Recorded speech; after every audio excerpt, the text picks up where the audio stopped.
ब्राह्मण पुत्री महादेवी की कथा।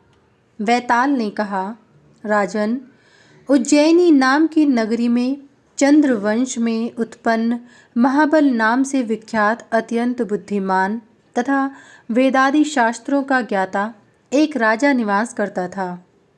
उसका स्वामी भक्त हरिदास नाम का एक दूत था। हरिदास की पत्नी भक्तिमाला साधु पुरुषों की सेवा में तत्पर रहती थी। भक्तिमाला को सभी विद्याओं में पारंगत, कमल के समान नेत्र वाली अत्यंत रूपवती एक कन्या उत्पन्न हुई। उसका नाम था महादेवी। एक दिन महादेवी ने अपने पिता हरिदास से कहा, तात, आप मुझे ऐसे योग्य पुरुष को दीजिएगा जो गुणों में मुझसे भी अधिक हो, अन्य किसी को नहीं।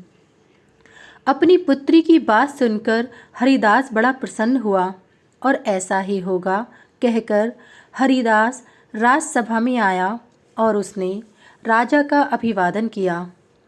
तदंतर राजा ने कहा, हरिदास, तुम मेरे ससुर तैलंग देश के राजा हरिश्चंद्र के पास जाओ और उनका कुशल समाचार जानकर शीघ्र ही मुझे बताओ।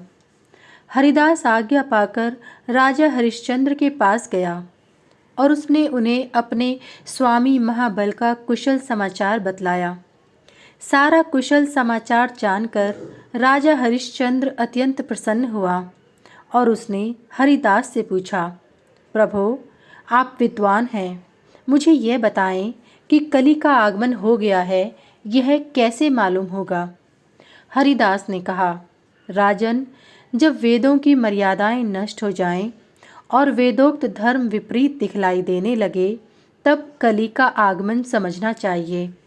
साथ ही कली के प्रिय मलेच्छगण कहे गए हैं। अधर्म ही जिसका मित्र है।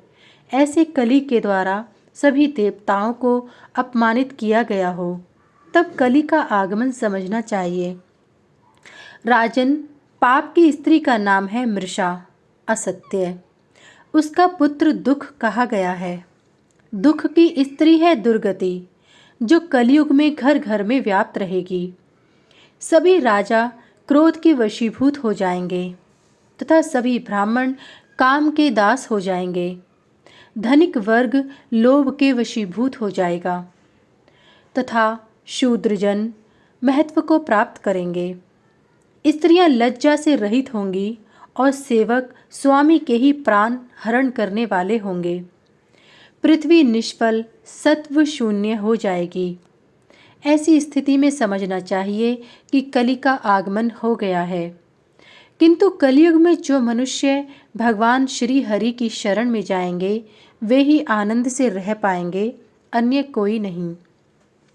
यह सुनकर राजा हरिश्चंद्र बहुत प्रसन्न हुआ और उसने उसे बहुत सी दक्षिणा देकर विदा किया तथा राजा महाबल को संपूर्ण समाचार देकर अपने महल में चला आया और वह विप्र भी अपने शिविर में आ गया। उसी समय एक बुद्धि को विद नामक बुद्धिमान ब्राह्मण वहां आया और उसने अपनी विशिष्ट विद्याओं का हरिदास के सामने प्रदर्शन किया। उस ब्राह्मण ने मंत्र जपकर देवी की आराधना की और एक महान आश्चर्यजनक शीघ्रज्ञ नामक विमान प्रकट कर हरिदास को दिखलाया। उसकी विद्याओं से मुग्ध होकर हरिदास ने उसे अपनी कन्या के योग्य समझकर उसका वरण कर लिया। हरिदास का पुत्र था मुकुंद। वह विद्या अध्ययन के लिए अपने गुरु के यहाँ गया था। जब वह अपने गुरु से विद्याओं को पढ़ चुका तो गुरु दक्षिणा के लिए प्रार्थना करने लगा। गुरु ने उससे कहा, अरे मुकुंद, सुनो, तुम गुरु दक्षिणा के रूप में अपनी बहन महादेवी, मेरे देवज्ञ पुत्र धीमान को समर्पित कर दो। ठीक है, ऐसा कहकर मुकुंद अपने घर आ गया।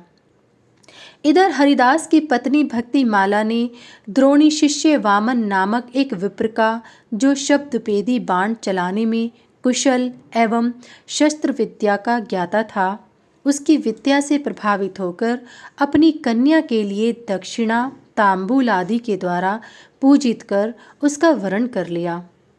समय आने पर पिता, पुत्र तथा माता द्वारा वर्ण किए गए तीनों गुणवान ब्राह्मण महादेवी नाम वाली उस कन्या को प्राप्त करने के लिए हरिदास के यहाँ आ पहुँचे।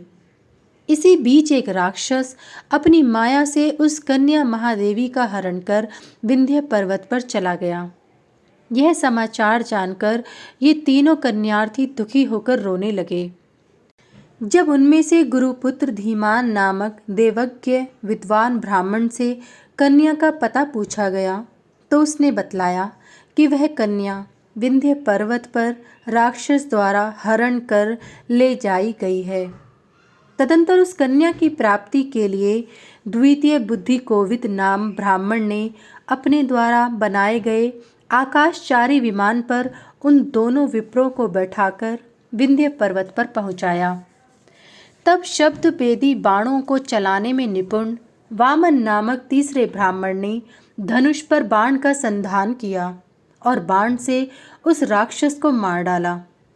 वे तीनों कन्या महादेवी को प्राप्त कर उसी विमान में बैठकर उज्जैनी में वापस लौट आए।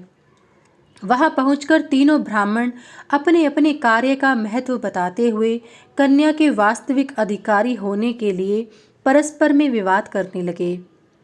यह निर्णय नहीं हो सका कि कन्या का विवाह किसके साथ हो। वैताल ने राजा विक्रम से पूछा, राजन, आप बतलाएं कि इन तीनों में विवाह का अर्थात कन्या प्राप्त करने का अधिकारी कौन है। राजा विक्रमादित्य ने कहा, जिस विद्वान गुरु के पुत्र ज्योतिषी ब्राह्मण ने कन्या का यह पता बतलाया कि वह राक्षस द्वारा चुराकर विंध्य पर्वत पर पहुंचाई गई है, वह ब्राह्मण कन्या के लिए पितृतुल्य है।